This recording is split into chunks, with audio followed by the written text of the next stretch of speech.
اعوذ باللہ من الشیطان الرجیم، بسم اللہ الرحمن الرحیم۔ سامعین دی قدر، آپ سب کو رمضان المبارک کے اس نشست میں خوش آمدید کہتا ہوں۔ میں ہوں مدثر غزالی اور آپ دیکھ رہے ہیں میرا یوٹیوب چینل۔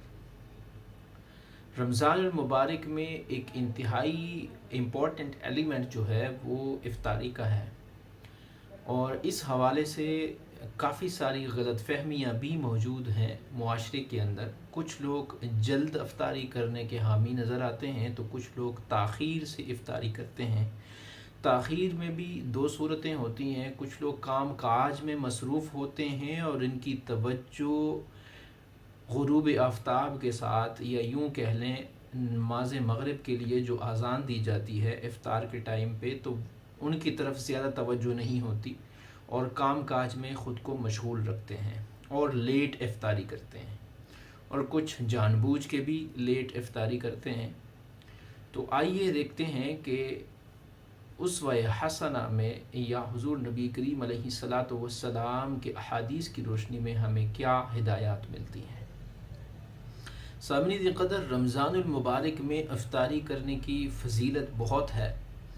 حضرت سہل بن سعد رضی اللہ عنہ سے مروی ہے کہ حضور نبی کریم علیہ الصلاۃ والسلام نے ارشاد فرمایا، لا یزال الناس بخیر ما عجل الفطر، کہ میری امت کے جو لوگ ہیں وہ بھلائی پر رہیں گے جب تک وہ روزہ جلد افطار کرتے رہیں گے۔ یہ مسلم شریف کی حدیث ہے اور حدیث صحیح ہے۔ اسی طرح حضرت ابو ہریرہ رضی اللہ تعالیٰ عنہ سے حدیث مبارک مروی ہے، اور یہ حدیث قدسی ہے۔ اللہ رب العزت نے ارشاد فرمایا، احب عبادی الی اعجلهم فطرا، کہ یہ صحیح ابن حبان کی حدیث مبارکہ ہے۔ میرے بندوں میں مجھے پیارے بندے وہ ہیں جو افطار میں جلدی کریں۔ سامعین قدر، یہاں پہ یہ حدیث قدسی میں اللہ تعالیٰ کا ارشاد مبارک ہے کہ وہ بندے مجھے زیادہ قریب ہیں، زیادہ پیارے لگتے ہیں جو افطار میں جلدی کرتے ہیں۔ یعنی جب افطاری کا ٹائم ہو جائے تو فوراً سے افطاری کر لینی چاہیے۔ حضرت یعلا بن مرہ رضی اللہ عنہ سے روایت ہے کہ حضور نبی کریم علیہ الصلاۃ والسلام نے ارشاد فرمایا کہ اللہ تعالیٰ کو تین چیزیں پسند ہیں۔ سب سے پہلا، اخیر وقت تک سحری مؤخر کرنا، یعنی جو سحری کا ٹائم جب ختم ہوتا ہے اس ٹائم، یعنی اتنا ٹائم رکھنا کہ آپ سحری آرام سے کر لیں، اس وقت سے شروع کر کے جب سحری کا ٹائم ختم ہوتا ہے تو اس وقت روزہ بند کرنا، اس وقت تک کھاتے پیتے رہنا۔ تو یہ سحری مؤخر کرنا بھی ایک افضل عمل ہے۔ اسی طرح غروب آفتاب ہوتے ہی فوراً افطار کرنا، یعنی افطار میں جلدی کرنا، تو یہ دوسرے قسم کے لوگ ہیں جو اللہ تعالیٰ کو انتہائی پسندیدہ لوگوں میں شمار کیا جاتا ہے۔ اور تیسرے قسم وہ لوگ نماز میں بحالت قیام ایک دوسرے کے اوپر ہاتھ رکھنا، جیسا کہ ہمیں پتہ ہے سنت کے مطابق جو ہم ہاتھ باندھتے ہیں۔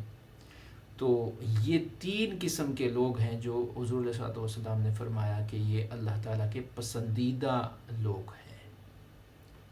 تو گویا معلوم ہوا کہ رمضان المبارک میں بروقت روزہ افطار کرنا نہ صرف ضروری ہے بلکہ بے شمار فضائل اور روحانی فیوز و برکات کا حامل ہے۔ بلکہ اس وقت کی فضیلت یہ بھی ہے افطار کے ٹائم کی کہ صحیح سنن ابن ماجہ میں حدیث مبارکہ ہے، حضرت عبداللہ بن عمر بن العاص رضی اللہ تعالی عنہ فرماتے ہیں کہ حضور نبی کریم علیہ الصلاۃ والسلام نے فرمایا کہ افطار کے وقت روزہ دار کی دعا رد نہیں کی جاتی۔ یعنی اس ٹائم پہ جب بندہ روزہ دار افطار کرتا ہے اور اس وقت وہ اپنے خالق حقیقی سے ہاتھ بلند کر کے، جھولی پھیلا کے جب اللہ رب العزت کی بارگاہ میں کچھ مانگتا ہے، دعا کرتا ہے، تو اللہ تعالیٰ ان کی دعا کو رد نہیں کرتا بلکہ قبول فرماتا ہے۔